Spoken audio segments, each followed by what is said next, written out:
So, Richard, you promised people the surefire 100% way to win. So, how do you win over these terrible judges? You don't go to court, just don't show up. You, No, no, no. no, No. not, oh, God bless. We are the Armed Attorneys. Today we're going to be talking about some courtroom shenanigans and why, if you are legally and factually innocent, you might still be found guilty. We're going to review some clips that illustrate all these points. They're pretty fun. I mean, we hope you enjoy this. And then finally, what is the guaranteed way to win in court every single time? That's our last one. But before we begin, show your support for the Second Amendment by hitting that like button. And today we're talking about Young Thug. Yes. So this is, of course, over the last several weeks been widely discussed and circulated on the internet. Young Thug is in trial in Fulton County. And what's really notable about this is that his lawyer is maybe sitting out some jail time with him. So let's just take a quick look at his lawyer getting arrested. Yeah. No, I will not answer that question. Why will you not answer that question? Because I want to make sure that what I say is accurate, and I'm not trying to get anybody else. I'm asking you, how did you get this I'm information? not telling the court. What I'm saying is based upon information. Okay, well, listen, if you don't tell me how you got this information, then you and I are going to have some problems. We can have this. I have problems right now. Okay, I know. Look, I don't want to know about your problems. Okay, at this point in time, all I'm asking you at this point in time is, how did you come upon this information? Look, if the case gets reviewed, the record's going to be available for our appellate court and for whatever reason. But it's disturbing that how somehow you have surreptitiously gotten information in regards to the court's private ex parte conversation with a party. What's an ex parte communication? Ex parte. So anytime you communicate with the judge without the other side present, you have ex parte to the judge. Now, there's other sorts of, there's ex parte motions and there's ex parte orders, but what we're talking about here is an ex parte communication. Yeah, without the other party. Right, just without the other party, right? So this is an ex parte communication. The prosecution here and a state's witness, I believe, had a conversation with the judge. Somehow the defense attorney was noticed of this. And when this happens, it's actually the court is supposed to notice the other party. Yeah, I'll say. The court did not do that. This happens. We have lots of great judges in counties we practice in. Galveston. You know, if this were to happen to one of them, sometimes they just get accosted by opposing party in a hallway, and you know they can't pull everybody back. Yeah, they disclose the nature of the conversation. Yeah, exactly right. They'll let you know. They'll file something into the case. They'll have a phone call. They'll let you know, hey, guess what? Somebody came and tried to talk to me about the case. Exactly. That is exactly what should happen. It is not what happened here. And so we have this contempt proceeding against this attorney who essentially is being demanded by the judge to disclose the identity of the person who ratted me out.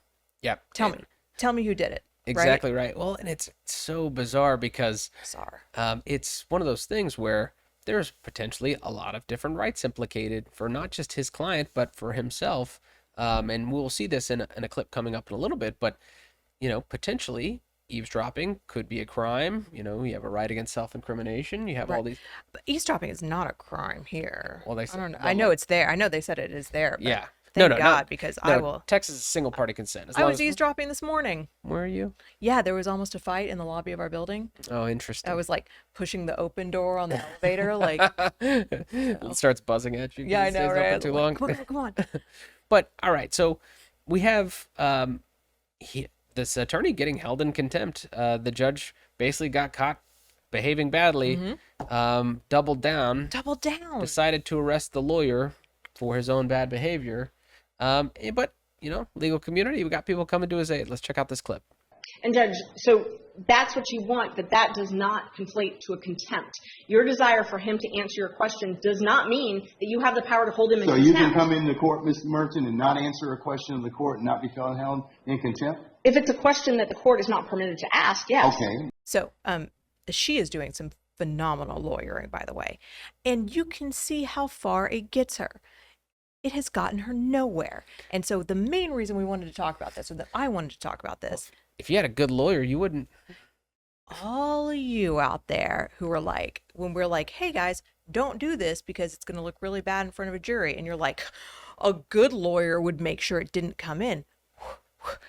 Here we go, guys. You got these guys sitting in black robes who beg to differ. Exhibit A. You can be the best lawyer in the world and you can have that guy on the bench who is completely not just, because lots of things are toss ups and it's a matter of if the judge thinks that it's more prejudicial than probative and that's how it Yeah. comes in or not. It's But balls and strikes without replay. right. But then you can have something that's actually, you are doing something unlawful, Your Honor. And they're like, take it up with the appellate court. I can't tell you how many times I've heard that. I know this is Fulton County. This could have been Harris County any day of the week. It could have been basically any gigantic big city county. You are going to find more judges like this on the bench than good judges. Yeah, I mean, we have statutes on the books saying if you're not convicted of the crime you're accused of, you get your gun back, and judges refuse it and say, take it up on appeal. I know. I'd name names because I know he doesn't watch this channel, but he knows who he is. But going back to here, let's check out this next clip. Judge, let's just back up for a second. He makes a motion because he has reason to believe that there were ex parte communications made. The court has a duty, if there are ex parte communications made, to alert counsel. He shouldn't have had to learn it from wherever he learned it. I think that he caused that particular circumstance. I think that he had a conversation with somebody and he got some information that he shouldn't have had to begin with. So, Ms. Merchant, I'm of the opinion I'm going to stand on my ruling at this point in time. I'm going to hold him in contempt. I mean, judges have a duty to disclose this. He just completely disregards it. Think about that with any of your substantive due process rights in any other aspect of in your trial. I mean, that's not a complicated rule. No. And apart from it not just being not a complicated rule that seems to be completely conflated, we have, a misunderstanding, it appears, of the entire contempt process in the state of Georgia. Let's check out this clip. He can purge himself of the contempt just by telling me who it was, and he can do that this evening. He can do it. He can do it right now. He can do it at any point in time.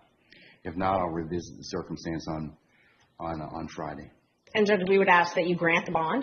At this point, criminal contempt, he's got to be sentenced. Well, his contempt is as long as he when he tells me what the basis of the conversation was. Who? I didn't ask what, but he tells me that, then I can certainly, he purges himself of the contempt. Then that's civil, Judge. That's civil contempt. That's civil. Judge, and that's respectfully, I would point you to In Re Hughes, which stands for the same point of law.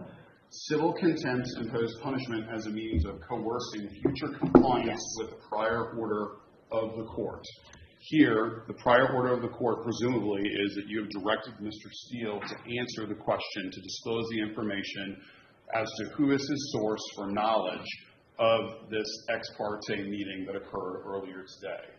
Criminal contempt imposes unconditional punishment to punish the act which has occurred in the past and cannot be purged. It is not capable of being purged, in which case what Ms. Merchant said applies, which is that there is a 20-day maximum sentence and a $1,000 fine. It is, for all intents and purposes, a misdemeanor offense, Judge.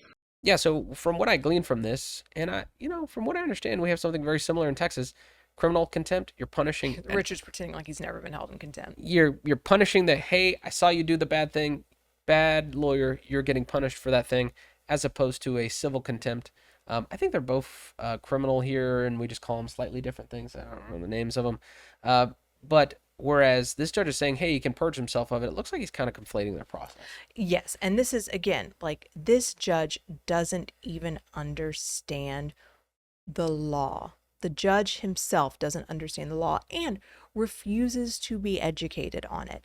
And that is what we see. And if you think that it's, oh, well, surely they understand something as nuanced and rarely used as self-defense law better than they do contempt law. No.